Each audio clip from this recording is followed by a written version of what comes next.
on t'a découvert un cancer. Ouais. En août 2024, j'ai fait une occlusion intestinale pendant que j'étais en vacances. Du coup, je suis allée à l'hôpital de Dax. C'était une occlusion, mais ils pensaient que c'était infectieux, en fait, l'occlusion. Du coup, parce que bon, tu vas dans les trucs de touristes, si c'était là, vous avez bouffé un truc pourri et on va vous mettre sous antibio et ça va être réglé. Et il s'avère qu'ils m'ont mis sous antibio et que j'ai repris des selles et que je suis rentrée chez moi. Je pense, ça c'est que moi qui le dis, et l'oncologue, elle peut pas te dire si c'était ça ou pas, mais je pense que c'était déjà le début de quelque chose. Parce qu'il y avait en fait une petite masse et en fait c'était pas infectieux certainement. Je suis de plus en plus fatiguée, mais comme je travaille de nuit et que entre les nuits je fais pas mal la fiesta avec les copains, tout ça, je me dis bon, tu vas avoir 30 ans, peut-être que tu commences à fatiguer. Bon. Et en début décembre 2024, du coup, je refais une occlusion intestinale et là, ils ont fait la biopsie sur une métastase qui était dans mon péritoine et du coup, c'est là où on a vu que c'est un adénocarcinome, le 23 décembre. 23 décembre, c'est ça, t'as la date aussi qui est... Ouais, et le 24 décembre, on m'a posé la stomie. Et le 25, j'ai mangé un repas de Noël. Voilà. Bah, t'as mis impeccable finalement. Ouais, franchement, c'était bon timing. Ok. Bienvenue dans la saison 2 de Dopamine, le podcast qui invite aussi bien les soignants que les soignés et toute personne qui gravite autour du monde du soin. Je m'appelle Jérémy, je suis infirmier anesthésiste au SMUR et créateur de la chaîne de vulgarisation médicale Les Minutes de Jérémy. Je suis accompagné de Louis, infirmier en réanimation et également créateur de contenu santé sur la chaîne Un Homme en Blanc. Nous tournons cette saison 2 dans le magnifique espace Martine Midi de l'hôpital Avicenne de la PHP qui nous a gentiment été prêté pour l'occasion.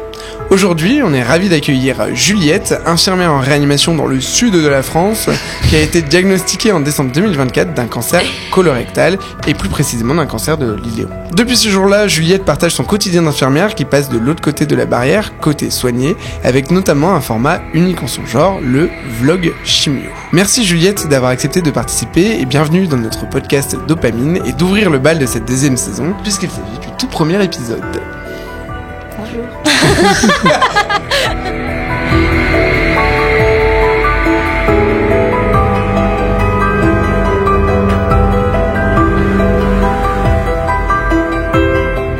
Pour commencer, on va s'échauffer un petit peu avec une série de questions brèves où tu ne pourras répondre que par vrai ou faux, oui ou non en tout cas, mais la difficulté c'est que pour l'instant tu ne peux pas encore justifier.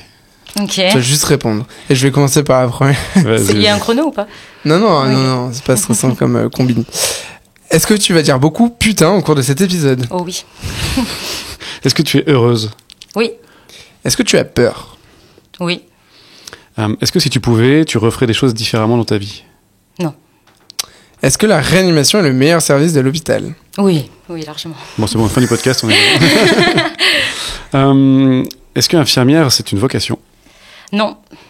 Les équipes avec des mecs fonctionnent mieux que les équipes 100% féminines. Vrai. Pourquoi tu me laisses celle-là, là? Chocolatine ou pas en chocolat? Chocolatine. Allez, fin du podcast. USC ou réanimation? Réa. Est-ce qu'il faudrait créer une spécialité infirmière en réanimation? Oui. Est-ce que tu te considères comme influenceuse? Non, pas du tout. T'es sûr, celle-là? Est-ce que tu écris sur tes poches de chimio « Je vais guérir » ? Faut avoir la ref. Je sais pas si tu l'as la ref. Non. Franchement, on la mettra pas, celle-là. On la mettra pas. Oh, si c'est un tacle, on l'expliquera. Mais... Pour te raconter un petit peu l'histoire, pour contextualiser, il y a une infirmière de Réa qui, sur les réseaux, explique un petit peu que, elle dit à ses patients, elle explique à ses patients qu'il faut écrire, et elle le fait elle-même, elle écrit au marqueur sur les poches de chimio, en disant, grâce. C'est une infirmière énergéticienne, hein. Non. Alors ça, faut pas faire ça. Non, faut pas le faire. Ouais, du coup, faut garder. Ouais, j'aime beaucoup. Non. Ok. Du coup. Attends, moi j'ai une question. Tu vas dire putain ou tu vas dire puting? Putain. Mais t'as pas trop l'accent pour l'instant, hein? Non, mais alors, je n'ai l'accent que quand je m'énerve. Donc, si vous m'énervez... Allez, on va tout faire pour le faire ressortir. Il faut savoir, quand il y a quelqu'un qui a l'accent du sud devant moi, j'ai tendance à vouloir le faire très mal. Mais... Je sais pas pourquoi, par mimétisme, tu vois. La dernière fois, quand tu m'avais fait un vocal, t'avais l'accent de Marseille, en fait, pas du tout de Toulouse. Allez. Oui, c'est vrai que je me rappelle ça. Mais mal fait. Ouais, pas le bon truc et mal fait. Allez, putain. Donc, pour te poser des questions, on utilise la roue des questions. Je t'invite à appuyer en plein milieu pour savoir un petit peu à quelle sauce tu vas être mangé. Pas du tout mangé. Et tu commences directement avec l'objet. En fait, ouais. Donc, du coup, comme on a dit, la roue, ça définit l'ordre des sujets. Donc, du coup, c'est l'aléatoire. On va respecter l'aléatoire. Ok. L'objet, on l'a pas apporté parce qu'il faut aussi que on le décrit visuellement, l'objet. Un objet, c'est un kangourou. Pourquoi un kangourou? Parce que tu as une stomie. Ouais. On va parler de la stomie. Tu m'as dit qu'on pouvait en parler. Ah oui. Donc, je voudrais parler justement du rapport au corps. On parlera après de comment tu t'es retrouvé à avoir une stomie, le pourquoi, etc. Comment ça a changé ton rapport déjà quand t'as su que tu devais avoir une stomie? Qu'est-ce que tu t'es dit en premier par rapport au changement physique que ça représente? Qu'au changement physique? Déjà, et après, globalement. Ouais, globalement. En gros, on m'a dit que j'allais avoir une stomie et moi je me suis dit, putain, je vais pouvoir manger en fait. Parce que j'étais en occlusion, donc je pouvais pas remanger et c'était les fêtes de Noël, donc j'avais grave la dalle. Et il y avait plein de pubs, de foie gras, tout ça, et moi je voulais manger en fait. Donc du coup, je savais que ça allait m'aider. Et au niveau du physique, je savais, enfin, on en a plein des patients qui ont des stomies en vrai, donc je savais à quoi ça allait ressembler, je savais que ça allait sentir très mauvais, surtout que c'est une iléo. Mais je savais aussi que ça allait me sauver la vie, quoi. Donc du coup, puis j'ai aussi quelqu'un qui s'en fiche, quoi, que j'ai une stomie pour l'instant. Donc c'est la question que j'allais te poser aussi. Du coup, t'es en couple, on peut en parler Ouais. aussi. Comment ça a été? Comment t'en as discuté? Est-ce que lui déjà il est du milieu soignant? On n'est pas obligé de rentrer dans les détails, mais il travaille en réa aussi. D'accord. Donc du coup, il s'en aussi. fiche, quoi. Ouais. Surtout que 2 jours avant, on avait un patient, un de réa qui avait une iléo qui arrêtait pas de couler, c'était l'enfer. Enfin, voilà, donc j'étais en plein dedans, quoi. Juste avant d'aller plus loin, il y a 50 questions. C'est quoi une stomie? Parce que oui, et une particularité, t'as précisé une iléostomie. Ouais. Parce qu'il y a plusieurs types de stomie. Est-ce que tu peux expliquer avec tes mots Moi, j'ai une iléostomie, donc c'est parce que on fait grosso modo. Ce que c'est, en fait, tout simplement pas la raison de pourquoi. Le côté plomberie. Le côté plomberie, on m'a coupé un bout de l'iléon, on l'a rabouché à ma peau pour que je puisse aller à la selle, vu que c'était bloqué juste après. Voilà. L'intestin grêle, préciser que c'est pas du coup le côlon. Oui, mais alors il le considère comme un cancer du côlon, l'iléon. Ok. Alors, c'est pas, je sais pas du tout, c'est l'intestin grêle, tout le monde le sait, mais en fait, c'est tellement rare les cancers de l'intestin grêle que du coup, ils le traitent comme un cancer du côlon, en fait. D'accord. Ok. Et du coup, la différence entre une colostomie et une iléostomie en termes de quantité produite, etc., c'est quoi? C'est pas la même, j'aurais préféré avoir une petite colo. C'est liquide et ça pue, quoi. Mais ça, c'est très très liquide, quoi. À la différence d'une colostomie où c'est un peu moins moulé. liquide, quoi. Tout simplement parce que l'eau, elle a pas eu le temps d'être réabsorbée. L'eau, elle est réabsorbée c'est la minute physio. Elle est réabsorbée plutôt dans le côlon. Donc, du coup, effectivement, si c'est eau, et du coup, l'eau, elle est pas réabsorbée. Donc, il y a plus de quantité aussi, du coup, je pense, par rapport à une colostomie. Oui, mais on peut prendre du smecta, on a du smecta à gogo, si jamais. Ça dépend de ce que je mange, ça dépend de plein de trucs. Si je mange gras, ça va donner 1,5 litre. Si je mange correctement, ça peut presque rien donner, en vrai. Donc du coup tu dirais que là grâce à ton entourage et ton mec qui est du milieu ça a facilité l'acceptation. En vrai cette iléo elle m'a rien fait physiquement. Franchement elle m'a juste sauvé la vie parce que j'aurais pu perforer en fait. Quand il a ouvert il m'a dit que j'aurais pu perforer tout ça, je fais oulala la réa, la péritonite, tout ça. L'iléo c'est cool en fait. C'est cool en fait. Ouais. Et puis je l'ai bien pris aussi parce qu'on m'a dit qu'elle serait pas définitive. Oui. T'auras après ce qu'on appelle une reprise de la continuité. Ouais. Et par curiosité, le fait que tu sois infirmière et que tu sais ce que c'est, tu sais comment ça se passe, effectivement, le fait que ça puisse être repris derrière, ça a aidé, ça a plus fait flipper, ça, tu vois, par rapport à un patient classique. Moi, comme je savais que j'allais être reprise plus tard, du coup, c'est mieux passé dans ma tête. En fait. Ça aide de savoir que c'est que temporaire, en fait. Okay. Ouais. Ils y mettent toujours un mais, peut-être pas, mais quand on le dit généralement, c'est ok. Et toi, ton rapport avec toi-même et le regard des autres, est-ce que t'es allé à la plage, par exemple? Oui. Ouais. Mais s'ils sont pas contents, ils me regardent pas, en fait. Hein. Non, mais est-ce que alors, parfait, mais est-ce qu'en y allant, tu t'es dit, est-ce que je peux avoir des regards, etc. Si, je me suis déjà dit que j'allais avoir certainement des regards, mais que clairement, je m'en fous, quoi. Ok. De toute façon, quand on va à la plage, t'as des regards avec ou sans. Oui, non mais oui. Oui, mais c'est vrai que c'est pas, enfin, les gens, je pense pas que ça soit malsain quand ils te regardent parce que t'as une stomie. C'est juste qu'ils ont jamais vu ça et qu'ils se disent mais qu'est-ce qu'elle a, qui pendouille à son bide, celle-là. Enfin voilà quoi, ils doivent se poser ça comme question à mon avis. Des petits accidents à raconter? Oh oui, j'en ai. Ouais, la dernière là, elle est pas mal. J'ai cru entendre parler, on m'a débriefé. Ah non, mais c'était un enfer cette histoire. En gros, le prestataire s'est trompé de socle, d'accord. Mais sur le moment, vu que c'était le même emballage, j'ai pas remarqué et tout. Je pars chez mon mec, machin. Je montrerai des images pour montrer ce que c'est. Ouais. Donc je pars chez mon mec et tout. Je prends mes nouveaux socles et en fait, je remarque en la mettant que c'était pas les bons. Donc j'appelle le prestataire. Il me dit vous serez livrés demain. Bon, et en attendant, sur la nuit, j'ai dû faire avec ces socles-là. Mais ils étaient plus petits, plus plats. J'étais là, putain, s'il faut, ça va être super, en fait. Et en fait, les selles, toute la nuit, sont passées en dessous, quoi. Donc là, t'as le lit taché, t'as ton mec qui change le lit, qui retourne le matelas et tu trouves une solution pour le lendemain, quoi. Non, ça c'était. Donc en fait, non, c'était pas une bonne idée de changer de socle ce soir-là. C'était vraiment une idée de merde. Et dans ces cas, vous arrivez à en rigoler? Oh bah oui, enfin pas à 2h du matin, on en a pas rigolé. 2h du matin. Mais oui, on en a rigolé après. Oui. Ça pose pas de problème parce que tu sais, moi de mon expérience, ce qui sort de l'Iléo, c'est vachement plus acide. De l'Iléon, pardon. Oui, du coup j'étais complètement brûlée. Ouais. J'étais complètement brûlée. Et du coup, normalement, on a un protecteur quand on est brûlé, sauf qu'en fait, il n'est pas remboursé par la Sécu, ce protecteur. Donc, du coup, le lendemain, bon, j'ai des potes qui travaillent dans un hôpital, donc je sais pas, j'ai demandé s'ils pouvaient me ramener un petit truc, quoi. Ouais, ça fonctionne toujours comme ça. Oui, voilà, j'ai demandé et du coup, ils me l'ont ramené, donc c'est cool. Ouais. Du coup, ça en 2-3 jours après, c'était passé. Ah cool, ça va. Ouais. Ça va, c'est bien. On y va? On tourne la roue des questions? On tourne la roue des questions. Ouais, ça marche. Normalement, c'est un sujet où on doit passer, 5 minutes, on a déjà passé le double. Ouais. C'est parti. Pour l'instant, j'ai eu qu'un seul putain. Je dis ça comme ça. J'ai dit, merde aussi, j'ai pas fait, sur le moment, j'ai fait, ah. Bon, bah, tu vois, comme ça, on aura fait les 2 petits jeux qui y a à l'intérieur du podcast. Ok. Tu te souviens de l'échauffement avec les questions rapides? On va reprendre un peu le même principe. Ouais. Sauf que cette fois-ci, on va te donner toujours des thèmes. Mais selon toi, est-ce que ce sont des choses qui sont surcotées, surévaluées ou sous-cotées? Ok. Est-ce que c'est bon pour toi? Ouais. Du coup, surcoté ou sous-coté les soins relationnels en réanimation? Oh, c'est enfin... Attends, dans quel sens je dois le dire du coup? C'est si je dis que... Non mais parce que attends, si je dis que c'est sous-coté, ça veut dire qu'on n'en parle pas assez? Ouais. Ok, donc c'est sous-coté. Ou qu'on considère, c'est bon, en réa, ils sont tous endormis, vous faites pas de soins Oh relationnels. non, mais c'est ça, ouais, d'accord. Ouais. Bien sûr que si. Et pourquoi, du coup, c'est sous-côté? Bah, c'est sous-coté, on n'en parle pas assez. Il y a beaucoup de gens... Enfin, j'ai des collègues, parce que j'ai fait plusieurs cliniques, plusieurs réa, et en vrai, c'est vrai qu'au bout d'un moment, tu parles plus à ton patient, alors qu'en fait, c'est vachement important. Moi, je suis du genre à mettre la musique ou à mettre la télé, qui est un repère spatio-temporel, enfin, ce genre de truc, en fait, pour qu'il y ait... je sais pas, qu'il y ait une relation, en fait. Il y a quelqu'un qui est peut-être en dessous. Il y a quelqu'un qui est en dessous dans tous les cas. On sait pas s'ils entendent ou non. Mais au cas où, en fait, ça coûte rien de raconter une histoire. Même si on raconte ce qu'on a fait la veille, de savoir s'il fait beau dehors, quel jour on est, c'est important quand même. Ça, en plus, c'était, alors, c'est étudié, c'est pas encore franc, mais qu'ils captent pas forcément ce que tu dis.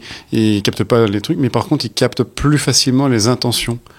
Et qu'effectivement, voilà. Quelqu'un qui va, chez qui on va mettre beaucoup de musique forte, des grands flashs lumineux, des gens qui vont se bagarrer à côté, qui vont gueuler à côté, on va avoir une variation sur les mots dynamiques du patient versus la personne qui va être prise en charge en mode cocooning, où effectivement on va avoir besoin de moins de médicaments pour les sédater et des choses comme ça.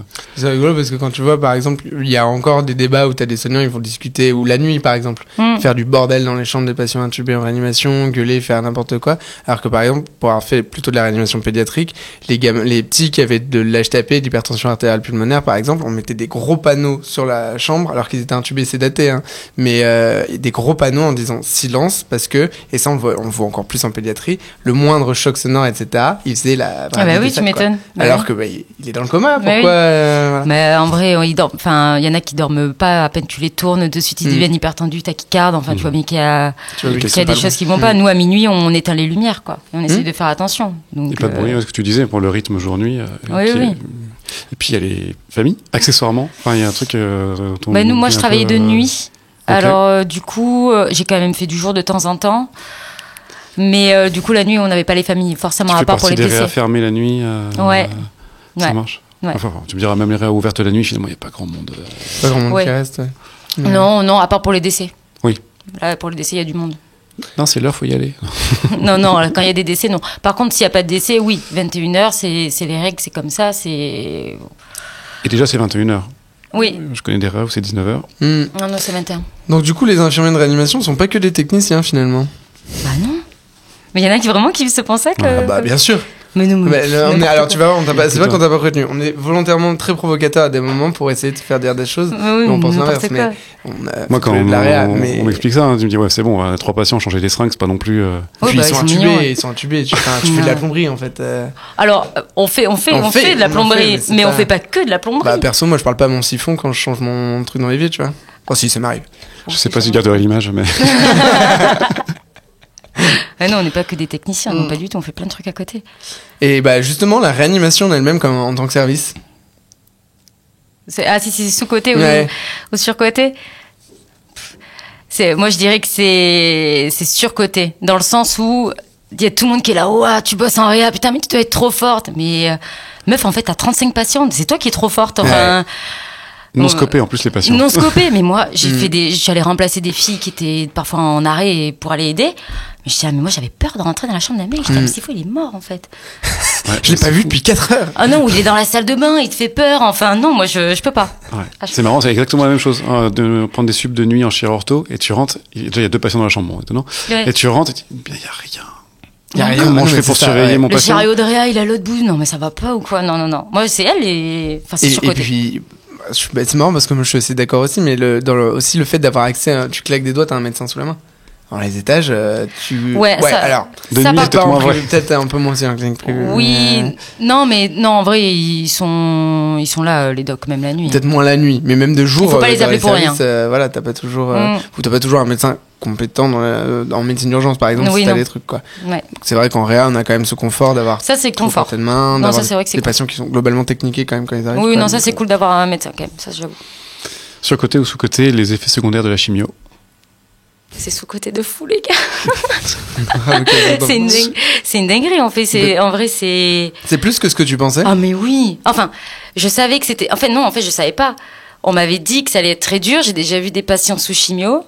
Mais en fait, il y a que quand il y est que tu te rends compte de quel point c'est dur. Moi, j'ai comparé. On peut dire ça là pendant notre temps. Oui. J'ai comparé ça à ça de. En gros, je sais pas comment vous expliquer ce que ça fait une chimio à l'intérieur parce que c'est trop particulier, mais tous les jeudis, toutes les 2 semaines, j'avais l'impression d'aller me faire tabasser par 10 mecs. Et imagine, tu te fais tabasser par 10 mecs, mais c'est pour ton bien. Tu vois, t'es obligé d'aller te faire tabasser, tu vois, dans le principe. C'est ça l'image que t'as trouvée, ok. T'es obligé, genre on te fout des coups de poing, imagine vraiment la douleur, tu vois, et ben t'es quand même obligé d'y aller pour te soigner en fait. Franchement, moi, je le vois comme ça, la chimie. Ok, donc en fait, c'est même plus les effets secondaires parce qu'on a tendance à penser, je pense pour tout le monde, aux effets de la chimio et encore plus le grand public, que c'est les effets au long terme, la perte de cheveux, la fatigue, la peau, etc. Mais là, toi, tu parles vraiment de l'aigu au moment où tu fais ta chimio, c'est ça? Non, sur les 3 jours. Sur les 3 après, jours. En gros, t'es obligé de subir ce moment. C'est comme si t'allais te faire tabasser par des mecs et que t'étais. Ok, oui, c'est pas en aigu sur quelques heures. Moi, personnellement, ça a duré 3-4 jours, la fatigue, où franchement, j'en pouvais plus, tout ça. Et ouais, pendant 3-4 jours, là, c'est dur, hein. Franchement, ouais. 3-4 jours, une semaine sur 2. Ouais. Ouais. Moi, c'est 3-4 jours. Il y en a, ça dure plus longtemps. Oui, c'est ça, selon les types de chimio. On refait tourner la roue. Ouais. Avant de refaire tourner la roue, sens-toi libre de. Moi, s'il y a des trucs à biper, je biperai, mais on ne bip quasiment rien. Ok. Donc, tu peux te dire tout ce qui te passe par la tête, il n'y a aucun problème. Ça marche. Voilà. Ça roule. Il y a un brocoli ou. Yes, elle l'a dit. Oh, en plus, ça tombe pile sur la montagne. La montagne, c'est un peu un sujet qu'on a déjà abordé, mais on va reparler longuement. C'est peut-être le plus long sujet de ce podcast. Mais on t'a découvert un cancer en décembre. Oui. Est-ce que tu peux dire un petit peu qu'est-ce que c'est comme cancer et surtout comment on te l'a diagnostiqué? Parce que du coup, ça remonte un peu à avant le diagnostic, cette histoire. Alors, ça peut remonter à loin. En gros, l'été dernier, déjà, ça, on peut parler déjà de l'été dernier. Du coup. Ouais, au mois d'août. Il y a un an, pour resituer, on tourne ce podcast en juin 2025. Ouais. 21 juin. Donc c'était en août 2024. En août 2024, j'ai fait une occlusion intestinale pendant que j'étais en vacances. Du coup, je suis allée à l'hôpital de Dax. Et en fait, ils pensaient pas à c'était une occlusion, mais ils pensaient que c'était infectieux, en fait, l'occlusion. Du coup, parce que bon, tu vas dans les trucs de touristes, si c'était là, vous avez bouffé un truc pourri et on va vous mettre sous antibio. Et ça va être réglé. Et il s'avère qu'ils m'ont mis sous antibio et que j'ai repris des selles et que je suis rentrée chez moi. Je pense, ça c'est que moi qui le dis, et l'oncologue, elle ne peut pas te dire si c'était ça ou pas, mais je pense que c'était déjà le début de quelque chose. Parce qu'il y avait en fait une petite masse, et en fait c'était pas infectieux certainement. Là, on t'avait fait un scan déjà à ce moment-là. On m'avait déjà fait un scan. On m'avait fait un scan. Et et après je reprends ma vie, mais je suis de plus en plus fatiguée, mais comme je travaille de nuit et que entre les nuits, je fais pas mal la fiesta avec les copains, tout ça, je me dis, bon, tu vas avoir 30 ans, peut-être que tu commences à fatiguer. Bon.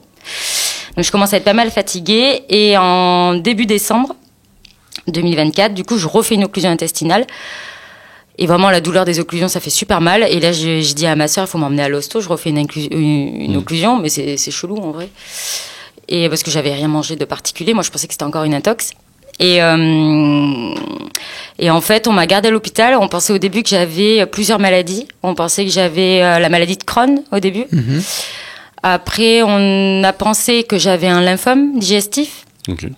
Et après, on m'a fait une biopsie. Donc ça, c'était 3 semaines après quand même. Donc en attendant, je n'ai pas mangé. J'étais sous nutrition parentérale, tout ça. J'avais pas la stomie, du coup, je pouvais pas bouffer. Et là, ils ont fait la biopsie sur une métastase qui était dans mon péritoine. Et du coup, c'est là où on a vu que c'est un adénocarcinome, le 23 décembre. 23 décembre, mais c'est ça, Ouais. t'as la date aussi qui est... Ouais. Et le 24 décembre, on m'a posé la stomie. Et le 25, j'ai mangé un repas de Noël. Voilà. Bah, timing impeccable finalement. Ouais, c'était franchement, c'était bon timing. Hein. Ok, et le diagnostic, comment tu le... Est-ce qu'à ce moment-là, tu commençais à t'en douter? Parce que, enfin, pas à t'en douter, mais à sentir que c'était pas juste quand t'as été hospitalisé combien de temps, t'as dit? Du 4 décembre Ah ou oui. le 6 décembre jusqu'au... Bah, du coup, après décembre, jusqu'en début janvier. Mais ouais, pendant 3 semaines, je me suis dit que j'avais pas la maladie de Crohn, en fait. J'avais aucun symptôme de la maladie de Crohn. Oui, parce que tu connaissais quand même un peu. Oui, voilà, mais vraiment aucun. Par contre, quand ils m'ont dit lymphome digestif, je me suis dit que c'était peut-être ça, parce que j'avais des ganglions partout, c'est vrai que ça y ressemble. Ah, ils m'ont même... à une autre maladie aussi, mais je me souviens plus de ce que c'était. Bref, ils me sont passé une autre maladie aussi. Et du coup, je me suis dit, bon, ben, je pars avec un lymphome. Voilà, mais le mec... Je pars avec ça, je pars là-dessus, je pars sur cette formule. Je pars sur ça. Allez. Et le médecin avait été plutôt rassurant, en mode, il y a quand même des méchants lymphomes, mais il y a plutôt des gentils lymphomes. Enfin, vous inquiétez pas, ça va bien se passer. Je suis ok, let's go, de toute façon, on y est. Et en fait, quand il m'a dit adénocarcinome, j'ai fait... Ah, le carcinome, il fait jamais plaisir. J'ai fait oulala, métastasé du coup. Et il me fait ouais, je fais oula, pas bon, c'est pas bon du tout.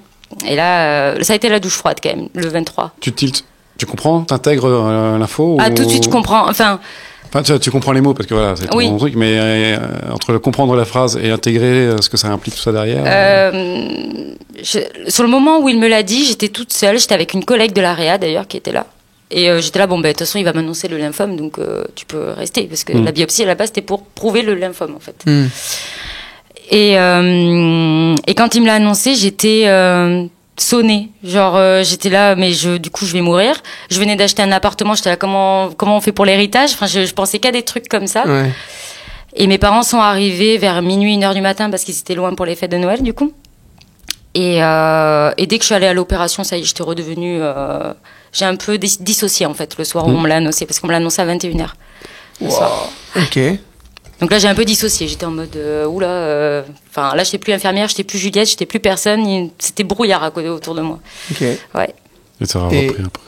Ouais, après, ça a repris... hop. Je t'ai demandé aussi un sujet dont on parle pas, et moi je voulais aussi beaucoup en parler à travers Dopamine et avec des invités qui voulaient le faire, parler de la mort en fait. Quelque chose qui est hyper tabou, qu'on parle pas cash. Est-ce que tu te dis, t'as eu peur de mourir? C'est la première pensée que t'as eue?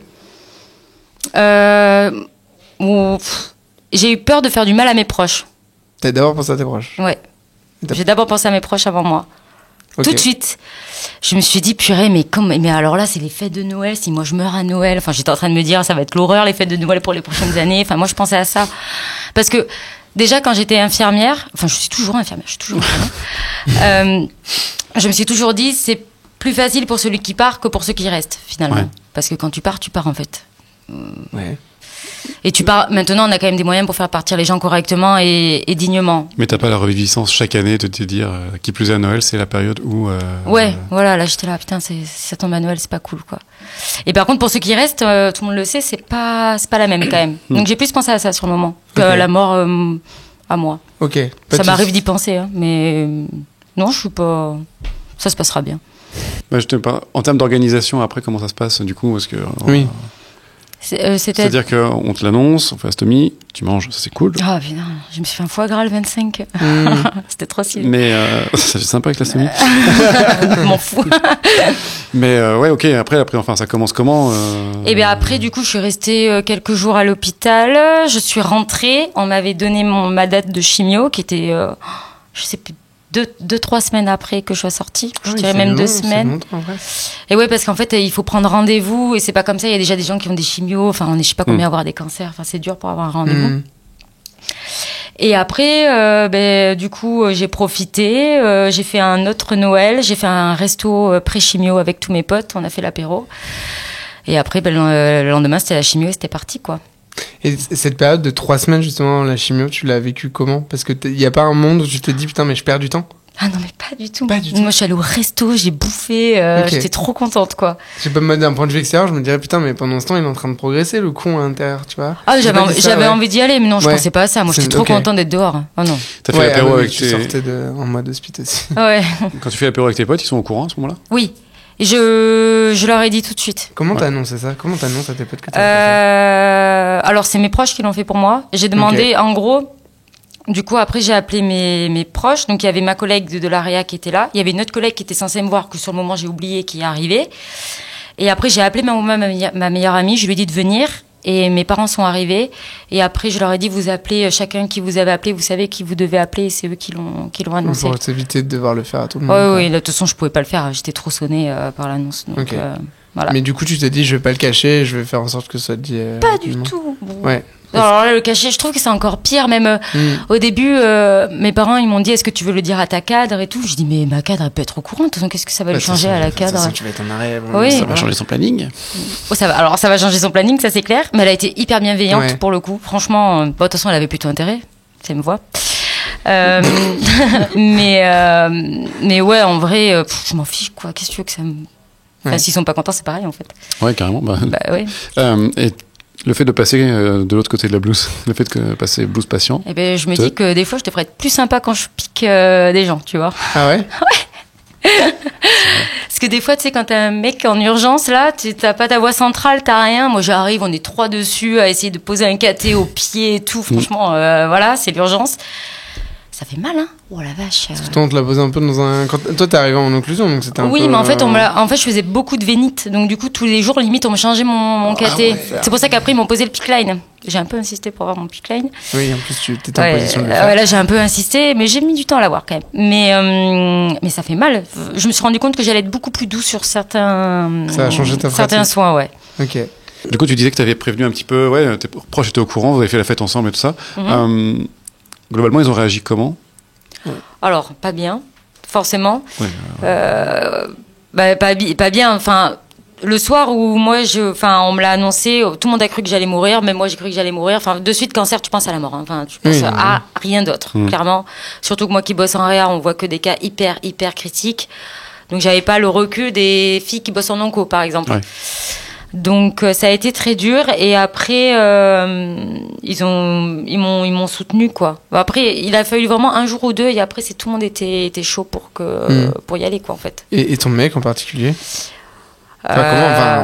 C'est parce que c'est une relation particulière. Si vous comment non. Je sais même pas en tant que proche comment je réagirais, donc c'est ça la question aussi. Mon mec il a fait comme les autres quoi. Sur le moment, ça a été très dur, surtout qu'il était dans sa famille loin. Du coup, il est arrivé dans la nuit avant que je me fasse opérer, tout ça. Donc non, ça a été très dur. Et ça a été très dur pendant un moment parce que c'est dur de s'organiser, en fait, autour de cette nouvelle vie, quoi. Parce que moi, j'avais plein de rendez-vous médicaux, mes chimios, j'étais crevée, je pouvais pas rester toute seule pendant que j'étais crevée. Enfin, c'était juste impossible. Donc lui, il travaillait moins parce qu'il est intérimaire. Donc on a mis du temps à trouver notre rythme. Ça a été plus compliqué, mais on a fini par le trouver 3 mois après. Bon. 3 mois, bon. 3-4 mois après, on a commencé. Parce que du coup, comment ça s'organise? Tu vois, il y a au niveau de la vie financière, parce que toi, du coup, tu arrêtes de travailler. Lui, s'il est intérimaire, il adapte son emploi du temps, mais tu vois, il y a cette perspective-là. Ça a été dur financièrement pour lui. Moi, j'ai pas eu moi, je perds pas de salaire parce que j'ai signé une prévoyance. J'ai signé une prévoyance. Quand tu signes ton CDI, tu signes la prévoyance. Et du coup, j'ai pas de perte de salaire pendant 3 ans. Donc, c'est incroyable. Alors, je veux pas faire la pub des prévoyances, hein, mais. Non, on fait pas la pub. Moi, c'était obligatoire, mais pour le coup, c'est cool. Mais pour le coup, moi, j'en ai signé une de mon côté quand j'ai commencé à l'hôpital public aussi. Parce qu'on sait que les fonctionnaires, quand on regarde là, comme c'est dégressif, alors je te parle même pas des intérimaires, parce que juste intérimaire, t'as même pas ton arrêt, t'as même pas de maladie. C'est la donc, merde. J'ai fait ça pendant 7 ans, moi, l'intérim.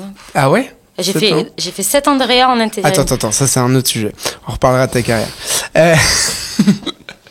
Mais ok, mais donc du coup, salaire, oui, au moins t'avais cette sécurité, t'avais pas cette pression, parce cette qu'en charge fait, mentale. il voulait rester tout le temps avec moi et moi je voulais tout le temps qu'il soit là parce que j'étais tellement mal et en fait j'avais tellement peur de refaire une occlusion, enfin tu sais ce genre de truc. Et en fait, faut aller voir des psys, il faut faire en sorte que ça aille. Et le fait justement de vivre avec, parce que dès le début, ça, tu m'en as parlé au téléphone, mais le pronostic, c'était quoi parce que t'as dû demander. C'est la question. Alors, la question, t'as pas posé la question. Non. Pas du tout. Ah, moi, j'ai mis des œillères, là. D'accord. T'as pas posé la question parce que tu n'y as pas pensé ou parce que tu voulais pas qu'on te Non, le je veux dise pas savoir. Tu voulais, d'accord. Non. Alors, j'ai fini par regarder un peu sur Internet, mais très longtemps après. Alors, le diagnostic est pas hyper bon de base. C'est ce que j'ai vu sur Internet, mais j'ai pas demandé à mon oncologue. Donc, voilà. Et t'en as jamais parlé spontanément? Non. Moi, par rapport à mon cancer, alors je sais pas si c'est c'est une manière de le vivre. Comment on dit, mécanisme de défense, pardon, je voulais dire. Mais voilà, tout ce qui est, quand on parle de cancer à la télé, je zappe. Quand je tombe sur des vidéos sur les réseaux de cancer, je zappe. Je veux pas entendre ce qui se passe pour les autres. En fait, moi, je m'occupe de moi et c'est tout. Et le but, c'est de sortir d'ici. En fait, c'est pas d'avoir un pronostic pourri. C'est ce qui rejoint des questions que je voulais te poser. Et du coup, mais tu l'occlues un peu. Et c'est comme tu dis, un mécanisme de défense. Oui. Le fait de vivre avec une épée de Damoclès, parce que là, pour le coup, on peut littéralement le dire. Oui. Tu le vis justement en n'y pensant pas, en fait, en l'ignorant. Ah non, je l'ignore pas du tout. Mais en fait, je veux pas entendre ce que font les autres à côté. Oui, d'accord. Je veux pas savoir comment ça se passe à côté. Je veux pas savoir si mon cancer pronostique ou pas. Moi, je fais mon truc avec mon oncologue, parce que je le fais pas toute seule, et les infirmières, bien sûr. Mais je fais mon truc et je veux pas savoir comment ça se passe pour les autres à côté. Parce que pour moi, ça peut être différent, en fait. Du coup, les séances de chimio, j'imagine que tu fais en groupe. Tu sais, moi j'ai interviewé. Je suis toute seule dans une chambre. Ouais, ça va être ma question, justement. Ouais, alors il y en a qui le font en groupe ou en chambre double. Moi, vu qu'elle dure trop longtemps et vu que je suis jeune, on me laisse en chambre simple. Ouais. C'était quoi, du coup, la prise en charge thérapeutique, du coup, donc, on en a parlé dans une activité juste avant, toutes les 2 semaines. Ouais. C'était quoi? T'avais quoi? Chimie intraveineuse, chimie orale? J'ai ma chambre implantable, du coup, qu'on m'a posée en même temps que l'iléo, et j'allais toutes les 2 semaines. Du coup, faire ma chimio. Donc, j'avais du Folfox. Dedans, il y a 2 sortes de chimios qui forment le Folfox. Et après, j'ai une thérapie ciblée, du coup. Ensuite, j'avais un biberon de chimio à domicile. Et je prends encore une chimio orale tous les jours. Okay. Donc, c'est 4 chimios, enfin, c'est 4 lignes, non, c'est 3 chimios. 3 chimios, oui. Ouais. Une recombinée, ok. Et là, tu prends actuellement, donc là, t'as arrêté, J'ai arrêté le Folfox. Là, je vais toujours toutes les 2 semaines faire ma thérapie ciblée et je prends tous les jours ma chimio orale. Okay. À 14h. Petit réveil. À 14h, petit réveil. Ouais. Et donc, la chirurgie, ça, c'est une question qui vient, la chirurgie, elle est pas venue parce que du coup, t'avais une tumeur au niveau de l'iléon, du coup. On te l'a pas encore retirée? Non. Pourquoi? Parce que, alors ça, je l'ai demandé bien plus tard. C'était pas du tout leur priorité. Déjà, de 1, elle était trop grosse pour l'enlever le jour où il a fait l'iléo. Il a regardé et il a dit que c'était trop gros pour être opéré. Donc, il a dit, vous faites les chimios, vous la tabassez et on verra, en gros. Et moi, mon oncologue m'avait dit que tant qu'il y avait des méta-actives, on s'occupait pas de la chirurgie, que c'était absolument pas la priorité. Okay. C'est marrant, c'est une autre. Enfin, tu vois, moi, je suis. Alors, c'est pas du tout expert. C'est marrant. Alors, mais moi non plus, je n'y connaissais rien en oncologie. J'ai appris plein de trucs. Bah, écoute, les méta en premier et après le reste. Et comment ça a évolué dans les premiers mois? C'est quoi les indicateurs? Comment on suit un cancer? Alors, on fait des bilans sanguins. Il me le faisait pas à chaque fois, mais il le faisait souvent, où tu as des marqueurs tumoraux dessus. Donc, moi qui était bien en baisse, alors, je crois que à Noël, j'étais à 150. Je connaissais même pas les normes. Non plus. J'étais à 150. En fait, il faut être en dessous de 6 pour un non-fumeur et en dessous de 10 pour un fumeur. Et moi, j'étais à 150 de marqueurs tumoraux. Et dès le premier mois et demi ou 2 mois, je suis complètement descendue de moitié et après, j'ai été en dessous direct. Okay. J'ai redevenu au normal. Donc plutôt ça allait dans le bon sens. Donc on m'a fait passer un scanner qui montrait qu'il y avait toujours tout, mais ça réduisait. Après on m'a refait passer un scanner qui m'a dit que ça avait encore réduit, et on m'a refait passer un TEP scan après, qui m'a dit que les méta étaient plus actives. La différence entre... j'allais en parler. On en reparlera juste après des méta plus actives pour sûr de l'ordre chrono. Mais la différence entre un scanner et un TEP scan, c'est qu'un TEP scan, on va pouvoir justement regarder toutes les métastases, en fait, voir le cancer dans son ensemble. En fait, on t'injecte un produit radioactif, enfin, grosso modo, beaucoup de sucre. Et vu que le cancer adore le cancer, les cellules cancéreuses adorent le sucre, et ben ça se fixe. Et du coup ça se voit super bien, quoi. Ça s'allume, ça fait des lampiotes apparemment. Ben moi ça fait plus lampiote, voilà. Et donc du coup, depuis quand? J'ai passé mon TEP scan, je sais plus, je l'ai affiché même le compte rendu sur mon frigo. Je sais plus, mais en tout cas, c'est à ma dernière chimio qu'on m'a annoncé que j'avais plus de méta. En fait, que j'avais toujours les ganglions, mais qu'ils savaient pas, en tout cas, qu'ils étaient plus actifs. Ils savent pas en gros s'ils sont morts ou s'ils dorment. Il n'y a pas de machine en 2025 visiblement qui peuvent te dire si c'est mort ou si ça dort. Donc voilà. Est-ce que c'est la meilleure nouvelle depuis l'annonce du cancer? Ah mais putain, oui, tu fais pas ça pour rien en fait. Tu vois, genre tu te dis bon, une petite iléo, tu perds tes cheveux, t'as une sale gueule clairement. On va en reparler des effets secondaires après. Et là tu te dis bon, ok, c'est cool quoi. Bon, après c'est toujours actif au niveau de ma tumeur primitive, mais ça a réduit de fou apparemment. Parce que toi, quand je t'ai eu au téléphone pour échanger rapidement sur l'émission, tu m'avais dit que ce qui embêtait le plus ton onco, c'était les métas. Parce que ça, potentiellement, on pouvait rien faire. Donc c'était un peu c'est inattendu. Enfin, c'est pas inattendu, mais c'est une très bonne nouvelle et que t'attendais pas. C'est une très bonne nouvelle. Mais en fait, mon onco, je sais pas si elle fait ça parce dans son caractère ou pas. Je sais pas comment sont les oncologues de base, mais elle te donne pas d'espoir. Enfin, je sais pas comment. Elle est très factuelle. Ouais. Très. Alors je parle de la mienne, mais on m'a dit qu'ils étaient souvent comme ça quand je lui disais bon on va m'opérer et tout, elle est là, t'as toujours une tumeur, calme-toi en gros. Enfin c'est pas dit comme ça évidemment, mais je sais pas s'ils font ça pour te préparer ou pas au pire ou enfin je sais pas. Okay. Je pense que ça doit être global, hein, parce que j'ai une oncologue dans ma famille. Bonjour maman. Et qu'effectivement, quand elle bosse, quand je l'ai vu bosser, ou même quand on commence à parler de quelque chose de vraiment sérieux, c'est ça. Alors, on remet à plat les choses. Et on refait l'histoire, et en fait, il n'y a plus tellement de place aux émotions. Ouais, c'est vraiment factuel, et on avance avec les infos. Ouais, c'est ça, ouais. Et ça, tu le vis comment? Enfin, en tout cas, j'ai l'impression que du coup, ils font pas de plan sur la comète, ce qui est plutôt bien.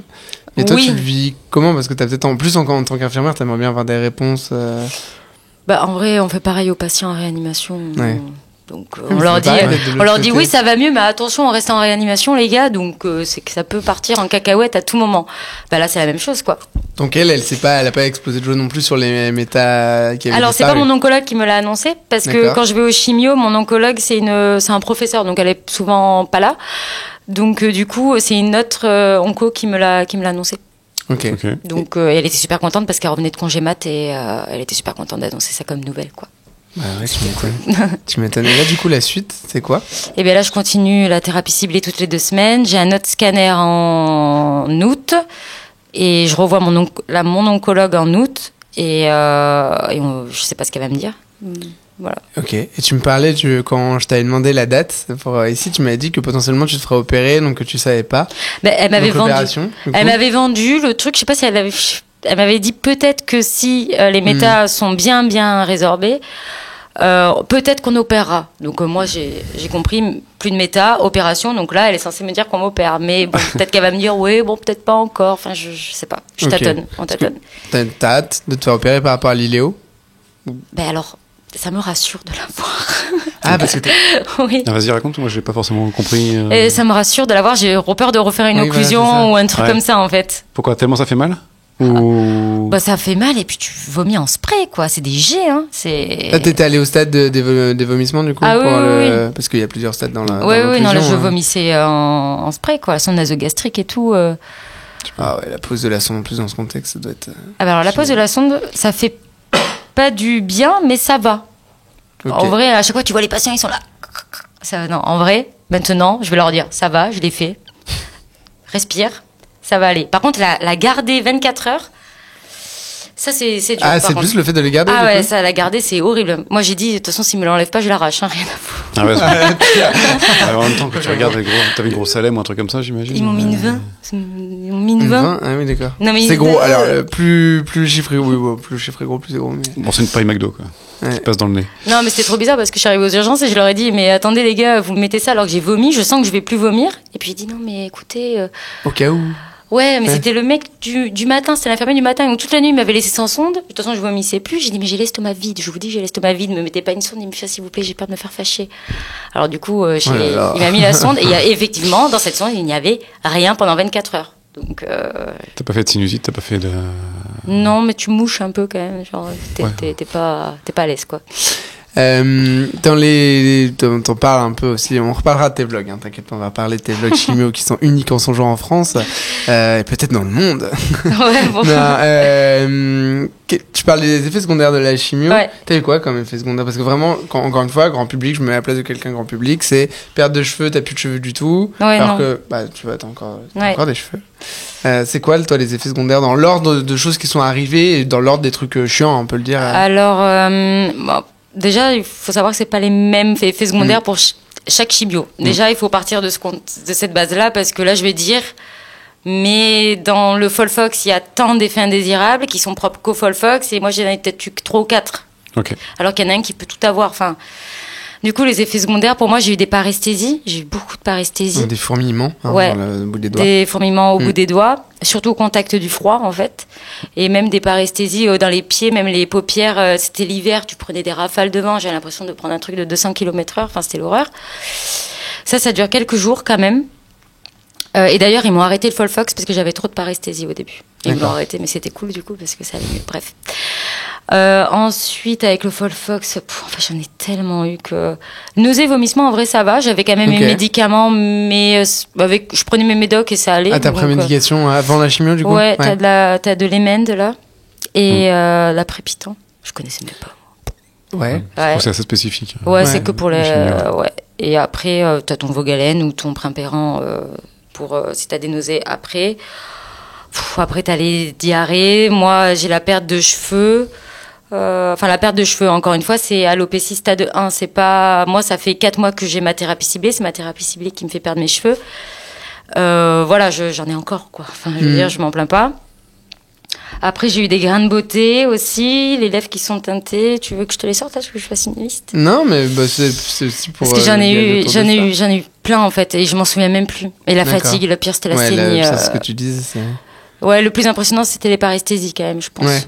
Ouais. T'as eu une réaction sur ta première chimio aussi, de mémoire? Mais oui, je l'avais oublié, ça. Ah tu vois, ça, c'est des trucs, mais ça te... De mémoire. Qu'est-ce qui s'est passé sur ta première chimio?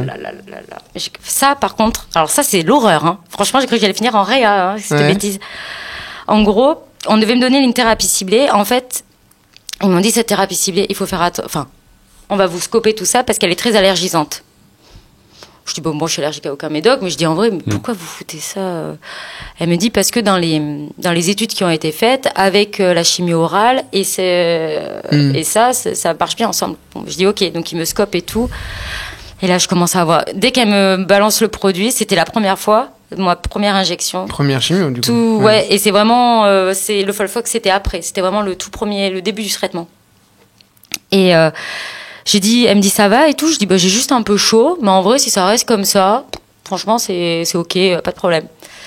Et un quart d'heure après, tellement que j'étais un peu confuse et tellement que j'avais chaud, je me suis foutue à poil dans la chambre, à poil. Et là j'ai commencé à dire là j'ai chaud, ça va pas du tout. Et là mon mec il me dit mais là faut appeler l'infirmière. Je dis non mais j'ai juste chaud, vas-y je vais me doucher. Alors je me trimballe mon truc. Puis là elle rentre et elle me dit non mais Juliette vous êtes rouge écarlate, ça va pas du tout, vous êtes en train de vous doucher, mais pourquoi vous vous douchez, vous êtes scopée. Enfin, c'était complètement confus. J'étais complètement à l'ouest. Et là elle me dit puis vous avez un peu grossi du visage. Alors là j'ai compris. Et là j'ai fait ok, j'étais là, mettez-moi tout ce que vous voulez, polaramide, tout ce que vous voulez. Et chariot d'Aria et tutti quanti, et en fait c'est passé avec du Solu et de la Pola.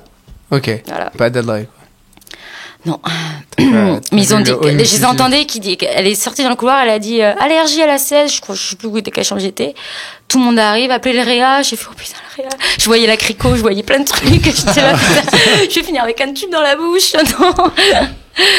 Voilà. Et au final, et du coup, on n'a plus refait cette chimio du coup. Alors en fait, cette thérapie ciblée, elle s'appelle l'Herbitux, donc elle est très allergisante, mais elle marche pour plein de monde, il n'y a pas de problème. Et t'as le Vectibix qui est exactement la même chose. Et je leur ai dit mais vous êtes con, pourquoi vous mettez pas le Vectibix en première intention? Et en fait, c'est parce que vu que ça n'a pas été fait dans les études avec l'autre du coup. cible la. Voilà, celle qui a été dans les études. Ouais. Ok. Je voulais savoir un petit peu comment ça s'était passé au niveau des supports de soins. Tu vois, là, on est dans l'espace Martine Midi à Vicenne, qui, entre autres, a pour vocation d'accompagner les patients dans leur prise en charge. Toi, ça s'est passé comment ? Moi, le premier jour où j'ai eu ma chimio, il y a tout le monde qui est venu se présenter. Donc, il y a une réflexologue qui est venue me voir, il y a une esthéticienne qui est venue me voir. Dans la salle d'attente, t'as plein de prospectus. Donc, vu que je m'ennuyais avant ma chimio, j'ai regardé tous les prospectus, je les ai collectionnés, tous si vous voulez tout savoir. Dès qu'il y en a de nouveau, je les prends. Et du coup, tout le monde vient de se présenter, parler de la Ligue, tout ça. Et... La Ligue contre le cancer. Oui, la Ligue contre le cancer. Et voilà, c'est comme ça que j'ai su qu'il y avait beaucoup de soins de support. Mais j'ai pas envie d'aller les faire. Donc, t'en as fait aucun? Non. Okay. Enfin, si, quand il y a parce que j'ai aussi les poils du visage qui poussent, c'est un des effets indésirables de la thérapie ciblée. Je demande juste à la socio-esthéticienne, quand je fais mes chimios, de venir épiler mon visage. Mais sinon, je veux pas aller à la Ligue. Comme je vous dis, je veux pas voir de gens qui sont malades. Ah oui, tu veux pas être entouré, oui, de... Alors, ça peut être bien, parce que tu peux ne pas te sentir seule. Mais moi, j'ai pas envie qu'il y ait une fille de mon âge qui me dise, j'ai eu le même traitement que toi et on m'a dit qu'en fait, ça marchait pas, quoi. Ouais, t'as pas besoin de ça. J'ai pas envie, je pourrais avoir des bonnes nouvelles, mais j'ai pas envie d'en avoir des mauvaises. Donc, du coup, j'y vais pas à la Ligue. Ouais.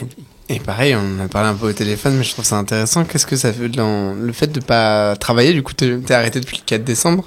Mais quel enfer. Mais qu'est-ce que je m'ennuie. Il me tarde Au début, j'étais là, j'ai dit à l'oncologue, j'ai dit, allez, j'aimerais bien aller bosser. J'étais pas trop fatiguée au début de mes chimios.